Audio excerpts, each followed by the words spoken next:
But here's the thing: is like you might as well be on multiple platforms because what if one goes down? What if you're like all on TikTok and then all of a sudden you're exactly. Yeah. you're gone? Yeah. Wise words from Mr. Ford. You call Mr. Ford ever? I've not been called that very often, if ever. If ever. Well, you ready? Sure, let's do it. Cool. The video's on. We're recording here, so we're live. This is the Keen Talks podcast, Realtor of the Month edition. What month is it? May?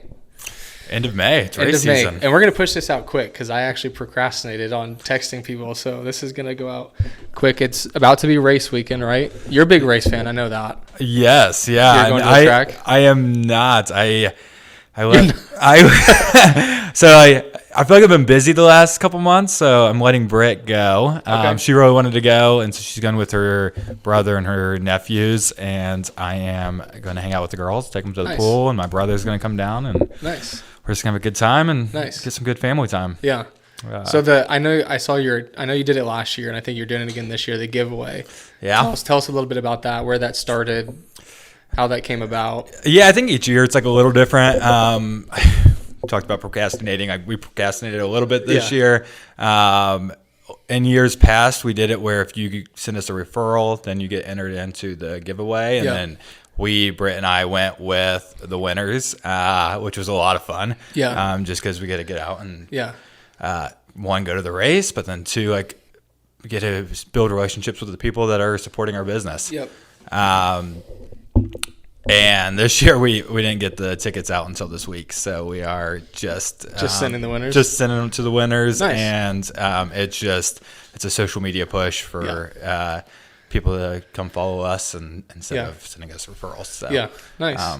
Ideally, probably send referrals in the future, but I'm sure if someone gets tickets from you, they're kind of like, I know this guy. Kind of snuck up on us this year, but the Pacers are.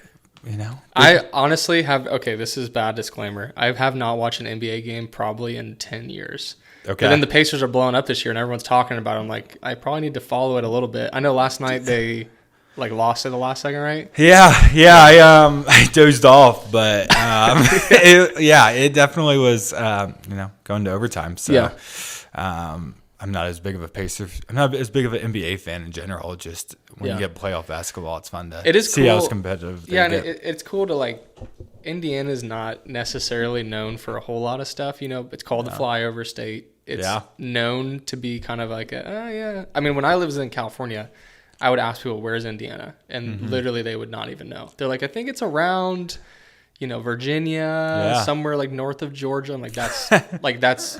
You hit the bottom and the side. Yes, it's over there somewhere. But how long were you in California? We were over there. I went there in 2015, did college. My unit was out there. And then Tiffany my wife grew up in California. Oh, nice. So met her out there. Very cool. And then we moved to Tennessee in 21. Okay. Fact check. I don't know. I think it was 21 because Jeb was born in October 21. Yeah. So January 21, we moved to Tennessee. Bought our first live and flip. Yeah. Then we bought a flip in Greenwood here, and then a rental in Westfield here. So we had 2 houses up here and one in Tennessee. We were living in that one. Then we got pregnant with Jed, and it was like, let's just go back because all my family's here. So we were just like, let's go back home to where I was from. So what part of California was she from? It's called Santa Clarita, just north of LA. Yeah, LA County. What'd she think of Indiana? I mean, Santa Clarita is without the green, it's pretty much this. It's very similar to Carmel, Westfield. Okay. It's not like what you would think of California, party scene. It's middle class, families. That's what Santa Clarita is. And then the college I went to, Masters, it's a private Christian school there in Santa Clarita. So I was in Santa Clarita. And then met her from a daycare that we both worked at for a little bit, which is funny. But, that is awesome. When she came here, the first time that we came back was Thanksgiving of 2018 because we got married in 19. She had been to Ohio. Her dad's from Ohio, so she had been to Ohio, Virginia. So she kind of knew the Midwest a little bit. But the first time we came back for Thanksgiving, it was like supposed to snow, like one of those weird years where it's supposed to snow over Thanksgiving. And the day after, we had stayed up so she could see the snow, and it was like 1 a.m, and it started doing that like perfect Hallmark snow where it was like big awesome flakes like coming down. Yeah. And we went on a walk, and like this deer like walked across the snow, and she's like, "What is happening right now? This is literally like perfect Hallmark everything." I was like, "This is not what Indiana's always like. I mean, this is great, but wait till February when the snow's gray and like it just is gray and nasty all the time." But she loves it here. I mean, that's awesome. I mean, it could go the other way where she's like, "Well, let's move back." And you're sitting here trying to build a business. Yeah. I mean, she does love it. Santa Clarita is hard for different reasons. I mean, it's very expensive, and that was one of the reasons we came back. Like an entry level home is right now this year at this point it's probably like $800. Wow. I mean, her friends out there bought a house for $800. It was tiny, like smaller than the house we just moved from, like 1,200, 1,300 square feet, tiny. It's just crazy. So we were like, let's see if we can go get it somewhere else and do that. But awesome. Well, I'm glad you're here. Yeah, it's been great. We met. Yeah. How long? I guess I didn't even intro you. This is Forde, Forde Ness, right? Saying all that right? Yes. Yep. Forde Ness. And you're with what brokerage? Like big brokerage? With EXP. Been with them almost 4 years now. A little over 4 years now. Yeah. And then you have your own team underneath that. Correct. Yeah. Homegrown Realty, is that what it's called? Homegrown Indy. Homegrown Indy. We got in trouble for using the realty word. Okay. Since we're not a brokerage. Oh, gotcha. My board came down on you or what? EXP was just like. Okay, gotcha. Yeah, they're not in trouble, just advised not to use that. Like, let's stay away from that. Yeah. So how long ago did you start the team? Yeah, so we started the team from like a finding leverage and finding other people to help us do work. Probably about 2 years ago, we added our first buyer's agent, Bailey, who's absolutely amazing. Almost a year ago now. So both those pieces, finding the leverage and being able to like offload some of the tasks that aren't client facing, initially was huge 2 years ago. And then having Bailey come in and be able to like help us support and continue to have a high level of experience for our clients has been great too. So I don't know if you want to say 2 years, but yeah. So like when you were right before you started the team, the reason was because you had too much work, too much going on that you just like, I need a buyer's agent, which traditionally is kind of a newer agent, right? They don't have the listings. They're kind of like just hustling, taking everyone to their appointments, everything like that. So you're just like, I need someone to handle that so I can handle the listing appointments and stuff like that. Or is that, explain that a little bit? Yeah. I mean, initially it was the leverage piece of like, hey, all of the marketing, thinking of the Indy 500 tickets, promoting the Indy 500 tickets, promoting, giving those away. Email marketing, I'm going to do like a injustice to all they do, right?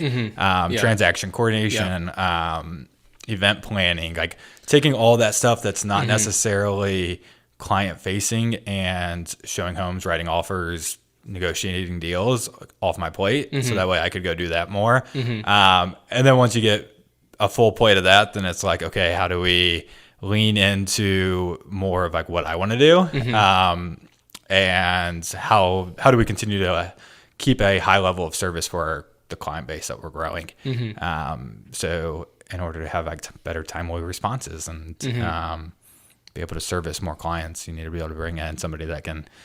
Bailey has 4 years of experience, so he is not necessarily a new agent, but he knows contracts, he knows how to work a deal and how to help through inspections, and really is a seasoned agent. Just wanted to lean into the systems and structures that we had in place. Nice. So that way he could offload some of those tasks to the team that we built. So at this point, who all is a part of the team? I know your wife, did she just recently get her? Everything I know is predominantly Instagram, so correct me if I'm wrong. You're good, man. Assuming, I feel like that's the whole point Instagram's of Instagram, like, right? It's a great tool, and like you'll be out and about, and people will be like, bring up something that they saw on Instagram about the ice cream that you posted last night. Don't let me forget about the wrap. We got to talk about the wrap. The wrap? From like 2 years ago.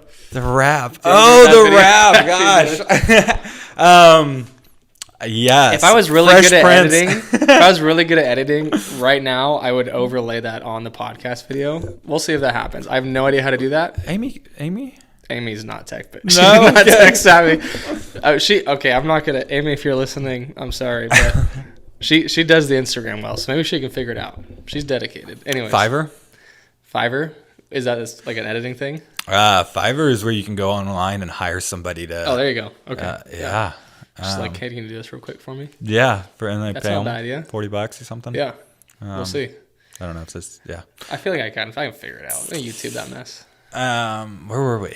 Who's on your team? Who's okay? So yeah, and then we talked about Instagram. We have Rachel, who's our transaction coordinator, who keeps anything from the time a deal goes under contract to the time it closes completely buttoned up. That was the first person we hired and had completely changed. Yeah, I'm sure that's everything huge. from waking up at 2 a.m. Like when's that inspection response due? Yeah. I don't have those stresses anymore because it's on my calendar and somebody else's that's way more detailed is handling that. So Rachel, Ellie, who we hired about 18 months ago as an intern at Butler, is coming on full time in May to do operations, marketing, event planning, pre-listing stuff. So marketing for pre-listings. So when you say operations for a real estate team, what is that? I'm a solo agent. I don't think I have nearly as much business as you do. So my operations, I'm kind of in that hustle stage still. Just like I do everything. Like Amy helps me with some of like the different things for the different businesses. But when you think of operations for the team, what does that like scale down to? Yeah, I feel like and as an agent, you go through cycles where it's like, okay, 1 month I'm selling 3 homes, the next month I'm selling 1 home, the next month I'm selling 4 homes and 2 homes and 1 home. You know what I mean? There's up and down. Yeah. And a lot of that comes from just because everything is on your plate, right? And you have to prospect, lead gen, work the deals, close the deals, right?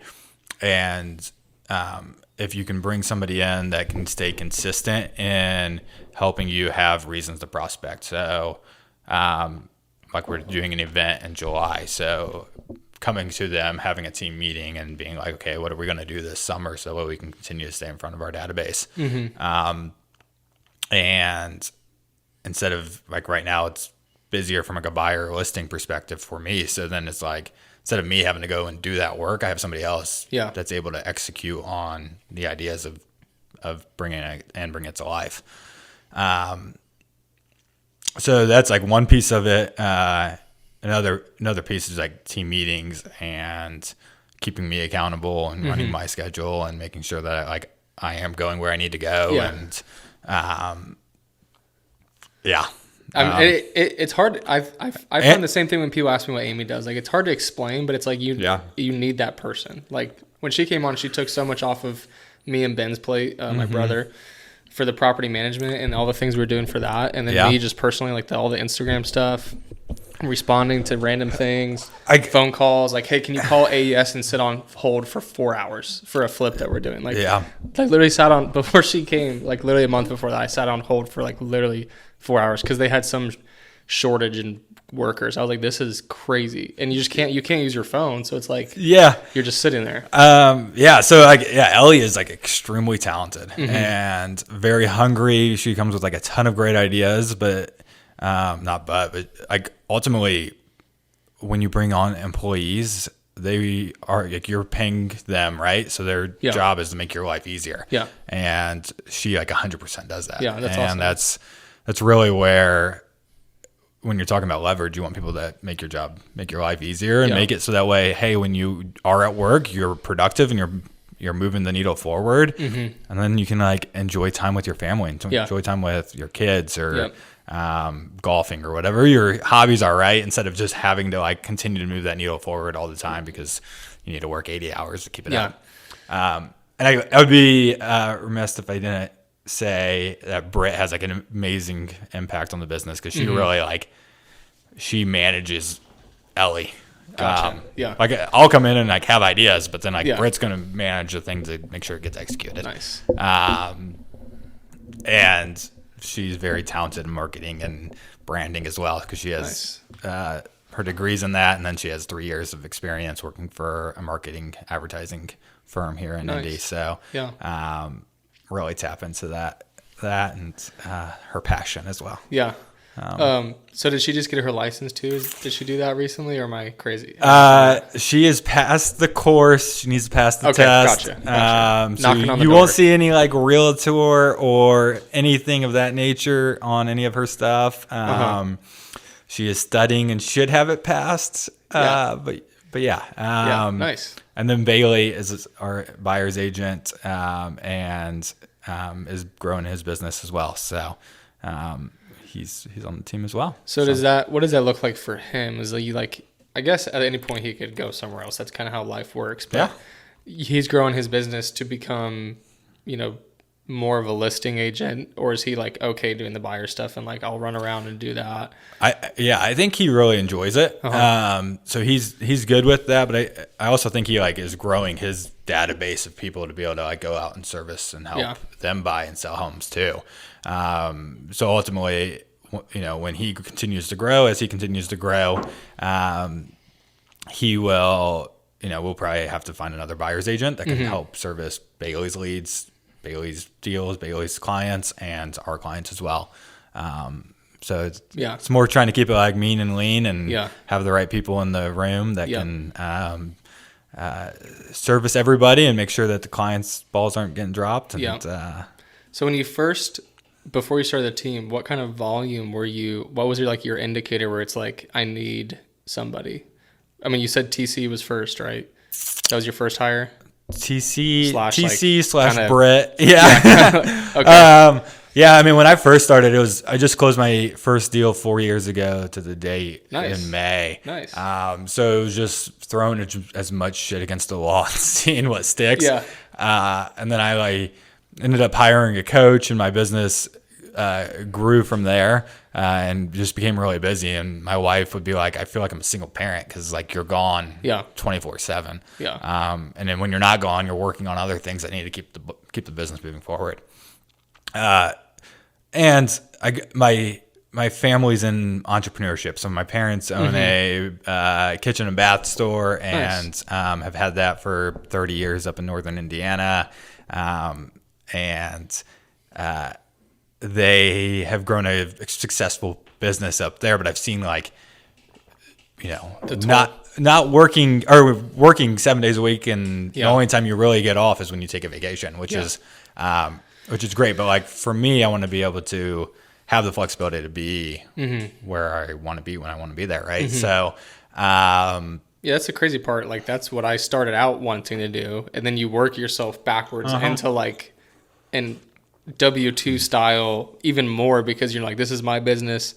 If I don't do it, no one else is going to do it. Yep. So you just end up working more, which everyone tells you before. And you're like, oh yeah, that could be true. And it'll be okay because it's mine. But then you get it like right now, that's where we're at. And it's like, goodness, I need to figure out a way to work less, but still make the money that we're making. Because if you think about hiring someone now, you're like, well, I'm giving a portion of that away. So we got to make that back up. So then does that mean I'm just going to be working harder? And it's like this weird proactive versus reactive complex of hiring. And every time you kind of take a move in your business to hire somebody and gain leverage, I feel like you're taking a pay cut for at least 60 to 90 days. Yep. Because in that moment, like now your liabilities have increased, which then allows you to have more time back.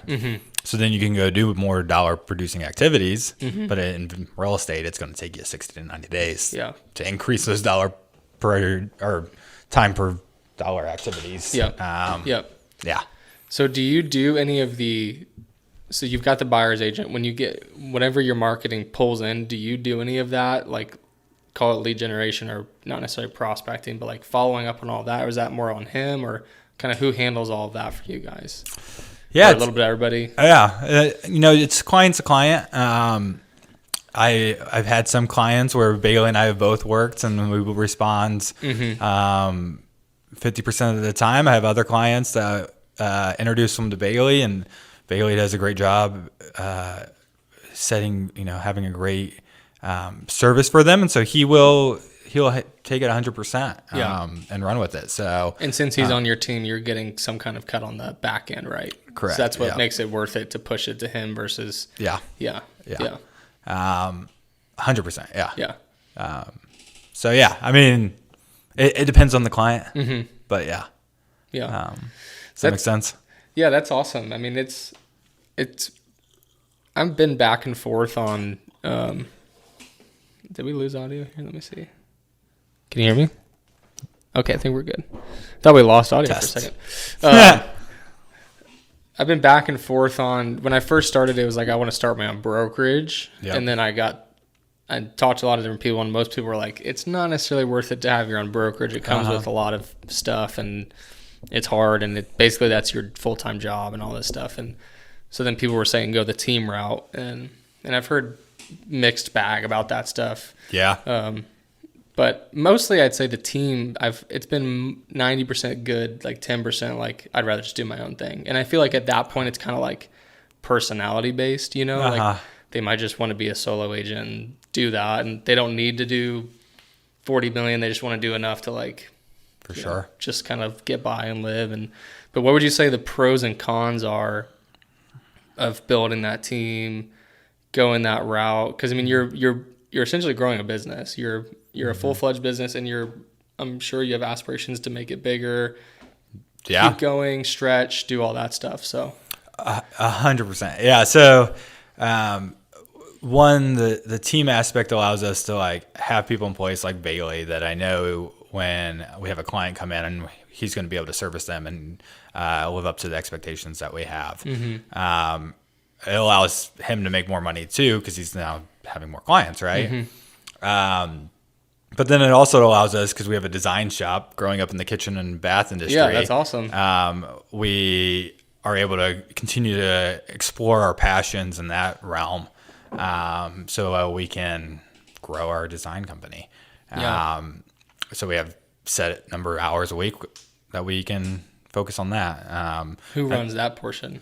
Who's in charge of that? Britt's a big leader on that, and then we also have a full-time designer, Caitlin, who came to us with 7 years of experience and has a big project down in Greenwood going on. It's like 11,000 square foot home. Nice. Completely redesigning the kitchen, multiple bathrooms, a whole golf simulator room. Nice. And just knocking it out of the park. So when you bring on a designer like this, and maybe this is too logistical, but like, is that just like, we're going to start a new sector? Like, you're getting paid per the deal? Like, you'll get paid when we get clients, and you'll get this chunk and we'll keep the rest? Or are you paying your salary, or how does that all work? Yeah. So initially we started the design company with somebody that we had it set up like a real estate team. Like they would get paid real estate brokerage more. Like they would get paid the majority of the profit from the deal. We would get our cut on top. Yep. And that ultimately didn't end up working out, but the model that we have now is employee model. Yep. So she's an employee, and then we will go get deals, and then she'll work on them. Nice. Which is fun, because it's cool to be able to like see a spot transform from like definitely, a 1980s home to very modern. For sure. She's very talented, so it's cool to be able to like go get the project, go see like what it is today, kind of help paint the picture of what it could be, and then have her come in and really dial in the details. Are you working with primary home people most of the time, or is it investors also, or where do you get those leads from? Yeah, I mean, we started it in October of last year, so everything so far has been all primarily homes, our homeowners, and helping them, especially in today's market. If you look at inventory on east side of Carmel or kind of anywhere in Hamilton County that's not a new build, and even the new builds, like you're just got white walls and could use a lot of care. Yeah, very base, right? So being able to have that option to make it customized to the client and make it feel more like their home instead of just another home the builder built. Yep.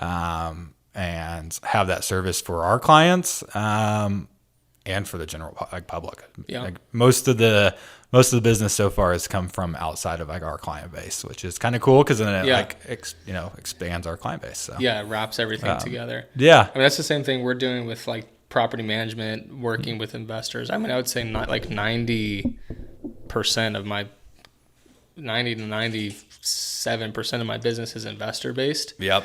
So then having the property management, it all just kind of pulls it together where we're either managing you and then I sell, or then or I connect with you through a transaction and then you become a client, or however that works. So it's kind of the same thing. It's just on the primary home residence side of things, primary home buyers. For sure. Yeah. No, it's like, it's allowing you to lean into your passions, right? Yeah. And to generate more income for your family as things you're good at, which is important, right? I mean, the thing is to be able to like go do things you enjoy and make money from it. Yeah. So, what's your box that you're working towards of like 5 years from now, Forde is going to be doing only these, 5 things that I enjoy versus all the minutia that I have to do now? I've been like really leaning into coaching. Okay. So I've been coaching clients outside of our team, and then coaching Bailey on our team, and that's been filling my cup from a fulfillment standpoint. Seeing Bailey grow from like taking the steps forward, and seeing others do the same. And my experience with coaching was 2.5 years ago. I hired my first coach, and all the steps that I was able to take from basically a brand new agent to where we are and where we're going to go. So what is that? You hired your coach. What did that look like? Like, you don't have to disclose whatever they're teaching or what you teach, but like one nugget of like, this is what made me realize this is what I needed to do to get to where I wanted to be. Like, what was that? It's the fact that they're always 2 steps ahead of you. They always know like kind of what's going to be coming for you. And it's also, I run into so many people in general that kind of run into the same problem day in and day out. And they will be in that cycle for 6, 12, 18 months. And when you're in coaching, you're able to help them navigate that to move forward and shorten that learning curve because they've already been there and done that. So instead of, pounding your head against the wall for 18 months, it's like shorten that learning curve to 3 to 6 months. So then you're able to take leaps quicker. Yeah. And that's really where my business, like, okay, you have somebody, me, right? I come in, I'm not selling any homes. Then you get into like, how do you lead gen better? Then you're like, have too many leads. So then you don't have enough time. So then how do you find leverage? And then, just continue to expand from there. Nice. Yeah. Lead gen is something that I haven't done until like we kind of started all of our lead gen a month or 2 ago. And I can definitely see where it's like, and I was telling my wife this last night. It's like every day when I go into work, quote unquote, we come to the office. It's like there's a potential for a new client, whether it's property management or a realtor client or whatever. 100%. And that's amazing. Like I didn't have that last year. Like it just kind of came organically, which was great. But you want to have the feeling of a little more, stability, dependence of like, okay, I know if I continue to do this path of calling and talking and just having those conversations. What type of lead gen have you been doing? We started Facebook ads for realtor stuff. Okay. And Facebook ads for property management. And then property management, there's also the software that we use to manage. They have like essentially, I think it's not a Google ad. It's just a website that they pull people from that comes to you. Yeah. And they're very warm leads because it's like, they're only going to fill that form out if they want a property manager. So then you just bid to be between 1 and 5. So I just go on and like do $1 more than everybody else to be number 1, like the preferred vendor.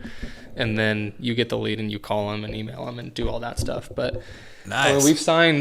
We started that. I keep swallowing. We started that a couple months ago, and we signed, of those 9 that we've signed in the last 2 months or whatever, I think that's like 5 of those have come from the lead gen or something like that, which is great. We're trying to sign 100 new property management clients this year. Is that the 100's up there? 9 or 100 new units. Units, that it can be an investor who's got 30 or whatever.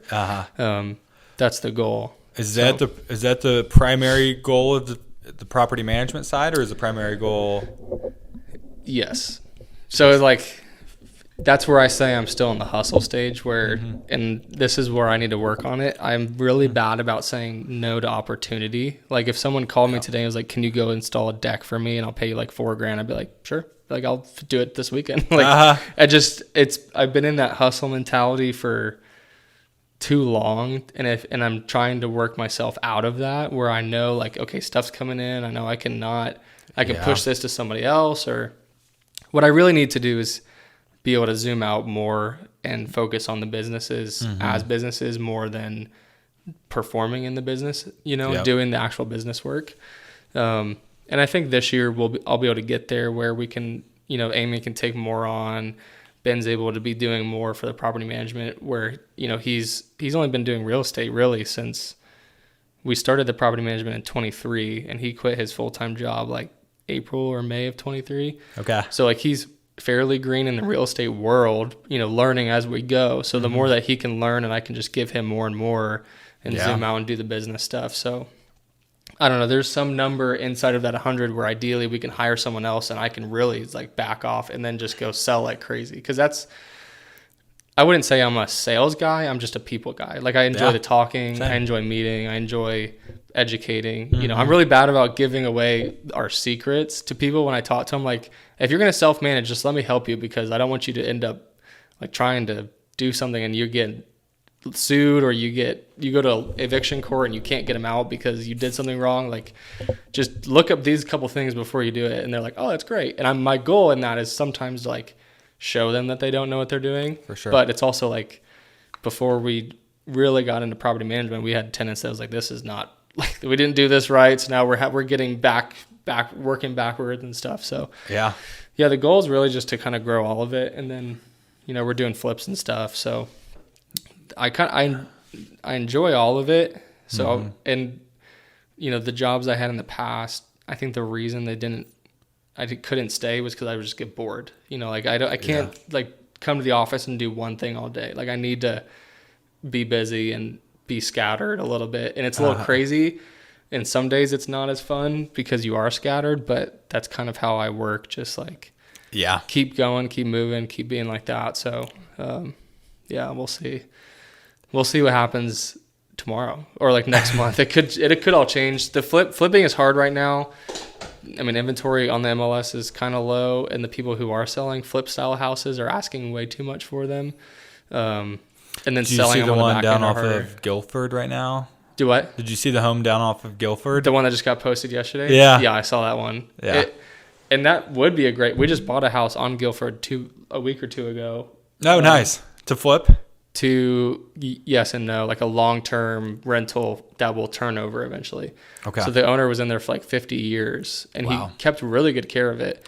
So we're just going to do paint and carpet right now, refinance it, and then put a tenant in for as long as they want to stay. And then whenever they want to move out, it needs a new roof eventually. So we'll basically cut the roof off and then raise the second story to make 8-foot ceilings and put new bathrooms and do all that stuff. So gotcha. It'll be fun. But that's where you get back to like, where is my time best spent? And that's what I really do enjoy is like seeing those, like you said, the projects from like the 1980s, 80s home to the newer style. I enjoy the big picture. I don't enjoy like ordering the materials. Like I'm not a shopper. Like my mom, she did interior design for, 20 years, something like that. So she helps me with the flips, designing them, and she helps order all the materials. She loves to do shopping and like find the best deal. For me, I'm like, the first one I see is what I'm going to buy. And it doesn't matter if it's in the budget or not. That's kind of just what it is. Like that's not my personality. So, well, it also like cost you time to be able to go out and look for this stuff, right? Yeah, exactly. So it's like, maybe you could get a better deal, but like how long much will it take? Yeah, exactly. If it takes you 10 hours trying to find that, like what's your dollar, what's your hour? Yep, exactly. The opportunity cost of, it's the same thing for the buyer's agent. What's my opportunity cost of getting more clients to list and then therefore be buyers later and all this stuff versus just having the ability to go do that, So, and that's the fun. If you would have asked me like 5 years ago, if I would have enjoyed business, I'd have been like, you're crazy. I just want to like do manual labor and do like whatever. But now the business side of it really is interesting to me, and like learning about that from coaches and people who've done it. And, you know, that's a big part of what the point of this podcast is too, is just to talk to people like have gone before you for, you know, most people want to come on and, you know, talk. So I'm like, I just get to sit here. Like if no one else listens, I get to sit here and I get to learn. And, you know, if no one else learns, it doesn't matter because I got a nugget from it that I can apply to my business. Yeah. So yeah, it's cool. It's, I don't know what the question was or what we were talking about, but, it's all right. That's the fun part about real estate too. It's just, you know, it's new every day. You know, it keeps you entertained. I think that can be like a struggle with it too, because then you can go in like so many different routes with it. With you being in like property management, flipping, and then selling as well, I feel like those are all connected. Now, if you go in, you're installing decks, like maybe that's not quite right. Yeah. So it's like, and like for me, it's the same, right? It's like we stay in the design space where we're doing kitchen and baths, but now if we're doing carpet throughout a whole house, like that's kind of taking us away from like staying in that like our niche of the design space. And then, you know, that like the design world is a little bit more luxury than like your normal day-to-day buyers and sellers. And with our buyers and sellers, we're trying to move into like a higher price point home. So like that kind of ties in together for us, right? But if we were going to go into property management, like I don't know if that would all align for us. So it's like you can go in so many ways, but you still have to be like strategic in the ways that you go about it. Yeah, and you know that's where your goals are and what you want your lifestyle to be, and what you want to see yourself doing in 10 years. Like for me, like I said, when we set out to do all this, it was getting my time back, like eventually reaching that you know, financial independence or financial freedom number. But then at that point, I don't anticipate slowing down. It's just like, all right, I've got the backing behind me. I can kind of do some more crazy stuff and see what happens, you know? Yeah. Which may not be to my wife's. well, I think some people do, some people do real estate because they get into it, they make a little money, and they like figure out that like, okay, and then their lifestyle increases and they've got to continue to like make that money, right? And you got people that are like really committed to like the grind and the hustle and to like finding their best self, right? And you can definitely tell the people that are like, I'm going to continue to go down this route of like going out there, helping more people, servicing more people, building something bigger than myself, are ones that like, you know, my clients that does it for 30 years that like continues to grow and go and build something. So build something awesome. Okay, I want your thoughts on this too, and they can be whatever they are, but there's like, to me, there's this realtor facade's not the right word. It's this realtor expectation of like being like the idea of success, like, oh, you drive the whatever X model car, whatever the car is, you wear the whatever clothes, and like for me, like that's not really who I am. I would love to have a nice car, but like or a nice truck, but like it's just like this, like almost like the Ryan Serhant passed all the way down to like the baby realtor who's like, I got my 2 commissions, I need to go spend it on a Mustang or whatever. It's like, what is I guess maybe the question is, have you ever experienced a client judging you for not having those things? Like, where did that come from, of this idea of like, oh, I drive the nice car, I wear the nice things, I have the nice lifestyle, versus like, for me, when I look at it, I'm like, and maybe this is from the investor side, it's like, it would be way smarter for you to go buy investment property versus going and buying a $90,000 car or whatever it is. It doesn't have to be a car. It can be I think it's a great $500 dinner every night. Like whatever you're doing, just the idea of like the high-end living that a lot of realtors fall into, or maybe that's Instagram highlights. I don't know. But what are your thoughts on that?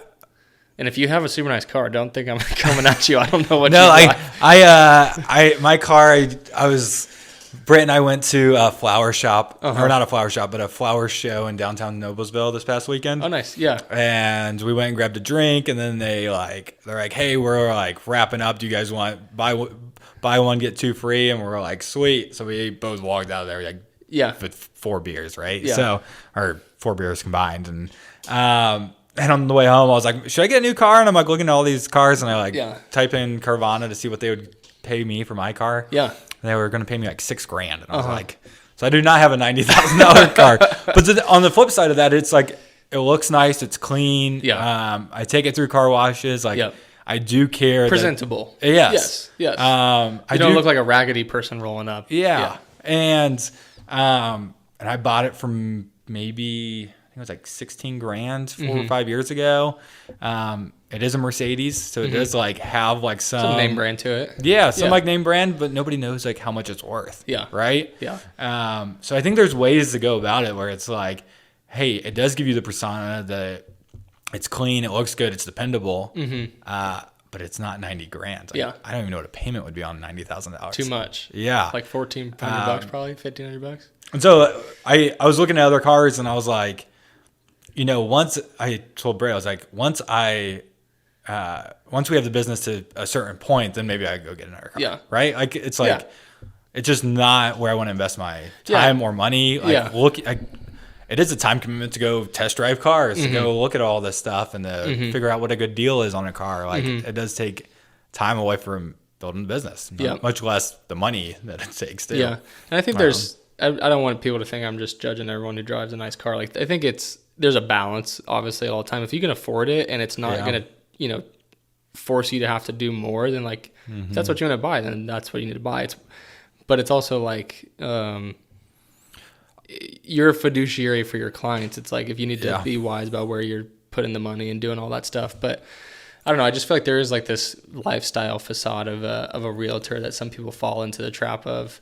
I also like the idea of going and getting rentals. Yeah. And offsetting that income to offset your income or your increase in your lifestyle, right? Yep. So like before we moved this last time, we went and bought a rental that offset the increase in our payments monthly. So like our monthly payment, although it's more money, is offset by that rental's cash flow. And you being a business owner, there's benefits other than that too. Yes. Yeah. Oh, 100%. Yeah. So sure, there's probably other ways that you could have like probably refinanced that, pulled more cash out, and went and expanded quicker. But we have a growing family, and we were outgrowing our house. So how many kids do you have now? We have 2. So we have a 4 and a 2-year-old. Nice. And it goes by quick. Yeah.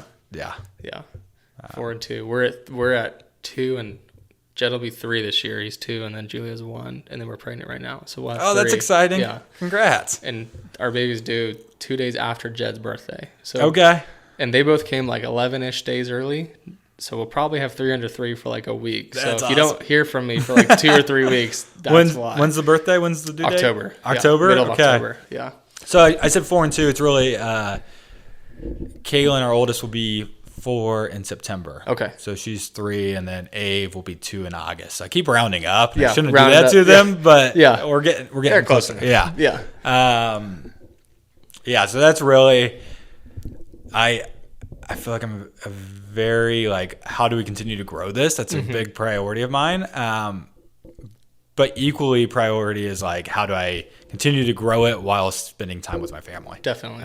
Because I realize that they're only going to be this little for so long. And then at some point they're going to be, either playing sports all the time or just have activities or out of the house completely. Right. Yeah. So, I mean, I left when I was 18 for the military, and that was it, So when I think about Jed, he's 2, so I have 16. I saw some Instagram reel a while ago where it's like, yes, he'll be 18, but like, how many summers do you get with an 18? You get like 18 summers. So like now I'm already down 2. Yeah. 2. I mean, we got 16 summers left at a hope. Like hopefully they don't, or maybe they stay a little longer. You never know, but it's crazy. It goes fast. Yeah. It's. And there's nothing better, I would rather spend my time. I wish I could get paid to hang out with them, but I don't. So we usually spend the money because I ended up buying ice cream for them and taking Julia to do whatever. And but that's where I think it comes back to, whether it's the property management side or growing the real estate side. It's like, yes, you can be a solo agent forever. Or you can like lean into building systems and finding leverage and then, buying back some of your time. Yeah. Have you read that book? Which one? Buy Back Your Time. I don't think I've read that one, no. I'll have to read it. It's solid. Yeah, nice. It's really good. Yeah. But cool. Well, you want to jump into the questions for Realtor of the Month? Yeah, I saw them. I can't promise that I planned anything for them. Oh, you're good. Full disclosure to everyone listening, I texted Forde like yesterday, and I was like, "Hey, can you literally do this tomorrow?" And he's like, "Yeah, let's do it." So, we try and keep them to like snips so we can post them everywhere. Yeah. If you have a super long-winded answer, we'll just cut you off on the video. Perfect. They'll have to come listen to the podcast to get the full scope. But question number 1 for Realtor of the Month is, how long have you been a realtor? 4 years. 4 years? Yep. Perfect. What do you enjoy most about being a realtor? The opportunity to change people's lives and the opportunity to find your destination and where you want to go. Nice. And what do you do to serve your clients that sets you apart from the rest? This will be longer. I'm sure it will be. I'm sure. Yeah. Many things. But I mean, I can go into like the hard fact, like, hey, I can help you completely transform this space, to like having a finance degree and really like looking into the numbers and figuring out like what's a good deal, what's not a good deal, to just like giving a shit about like what they are, to just caring about like what's best for them. Like I feel like one of the big keys to my success outside of Brett has been just like putting clients first and like let's go have enough clients that I don't need this deal. Like I don't need one client to buy or sell because like I have other clients doing it and I truly just want what's best for them. Yep. And if this isn't the house, like the house, or if this isn't the time will come for them. Yep. So being able to like have enough clients and like work with enough people that, yes, maybe it's not like all my time's on one person. But I truly think that's a benefit to the client because then I'm not like in a sales mode to them because I've got other people that are going to buy and sell and like my income's going to come and go, but like I don't need their deal more than they need it. So I always put them first. It's not like pushing them into something that they may not be ready for or they're not sold on just to get the commission. Yeah. And I feel like that may be like some things that like hold me back too. Because I could probably push a little do that more, but like I truly think that's what's allowed me to go get more referrals because people know that like I'm not here to talk you into a deal. I'm going to talk you out of a deal is more than I actually say this one's for you. Yeah, and being a realtor for sure is along the same lines is about you being the neutrality in the transaction. Like, buyers will have high and low emotions regarding what's going on. Like, oh, I love this house. It's going to be crazy. Let's do this. And then you get the counter back and they're like, I'm not paying that. Like, you're just like up and downs and like keeping them like, hey, you loved the kitchen in this house. You did it in this house. This one cost this. This one did this. Like keeping everyone on track. And it's like you said you were going to wait 6 months. We were going to start looking. Are you sure you want to jump in now or do you want to wait longer? Like whatever, just almost holding people accountable a little bit to what they say because people are forgetful. Yeah. Especially when you're buying your house. Like even me, like being a realtor, we went to buy our house here in Merrimack. We walked through like, all right, let's buy it. We don't like whatever it is, we'll just get it. Like this is what we want. Like we don't need to. And then we move in and we look it around. We're like, we could have probably asked for a little bit for that and like done this, but it's like this is the house we wanted. We're close to everyone we wanted to be in. We checked all of our boxes, so it's like I can fix all that stuff. It's whatever. But I say that in every buyer orientation meeting. I'm like, I'm here to keep you even keeled, bring you back to the middle. So like, there's gonna be moments when you're super excited. And I'm here to try to point out things that you may be overlooking. Yep. There's also going to be moments when you're PO'd and you were done with the sellers or you're done with the buyers, and I'm here to bring it back to the middle. So, and I say that like pretty much every time. Yeah. That's perfect because especially first-time home buyers, they look at one house like, oh, we can afford this. This is amazing. You're like, well, this house is kind of trash. It's $50,000 overpriced. And like you could do better. Like just being in the market, being in real estate, like you could do better with your money. Like if you love it, then we'll go for it. But like I'm telling you, like this, like you said, it could be overpriced. you could do better. You wanted this. It's on your list of what you wanted, Yes. So that's definitely, that's part of it for sure. I have a client right now, like noise is they don't want to be like on a busy road or by train tracks or by, anything like very noisy. Right. So it'd be like they sent a house that was like backed up to Keystone, and I'm like, that's not where you want to be. It's going to be like constant white noise for you. But the house was great. Yeah. They didn't. Yeah, we didn't go look at it because. Yeah. And I'm sure that price point was like, we could get so much house for this price, and it's like, part of that is because it backs up to Keystone. For sure. The houses that are in not great location. I mean, that's location. That's what everyone preaches in real estate. So if it's not, the one that's right next to 465 is probably a mansion for $300,000, but it's right next to the interstate. So, or whatever the situation is, but yeah. And then what is the funniest thing that has happened during a showing? This might be one that you have to rack your brain a little bit for, but.